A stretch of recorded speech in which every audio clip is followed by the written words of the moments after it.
ছোটবেলা থেকেই আমার অভ্যাস হয়ে গেছে ওয়েভের উল্টো দিকে হাঁটার। চারপাশে তাকাই, একদিকে ব্রাজিল আরেকদিকে আর্জেন্টিনা। হলুদ নীল আর নীল সাদা পতাকায় ফেসবুক, পাড়া, আড্ডা সব ভেসে যায়। সবাই চিল্লায়, তর্ক করে, গলা ফাটায়। মনে হয় দুনিয়ায় ফুটবল বলতে এই দুইটাই আছে।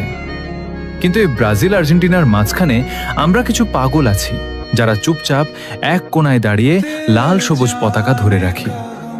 আমরা পর্তুগাল সাপোর্টার। আমাদের সংখ্যা কম, স্ট্যাটাস দিলে একটা লাইক পড়ে, কেউ পাত্তা দেয় না, কিন্তু ভালোবাসাটা কম না। কারণ আমরা সাপোর্ট করি রেজাল্ট দেখে না, প্লেয়ারের হাইপ দেখে না। আমরা সাপোর্ট করি সেই অনুভূতিটাকে যেটা প্রথম দেখায় মন কেড়ে নিয়েছিল। হয়তো আমরা কখনো সংখ্যায় ৪৫% বা ৪৪% হব না, হয়তো আমরা শুধু ১%ই থেকে যাব। কিন্তু সমস্যা নাই, ভিড়ের সাথে গা ভাসিয়ে দেওয়া সহজ। কঠিন হলো একা দাঁড়িয়ে নিজের পছন্দটাকে ধরে রাখা।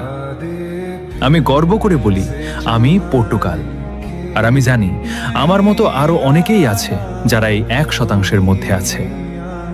তোমরা কে কে আছো এই পাগলদের দলে?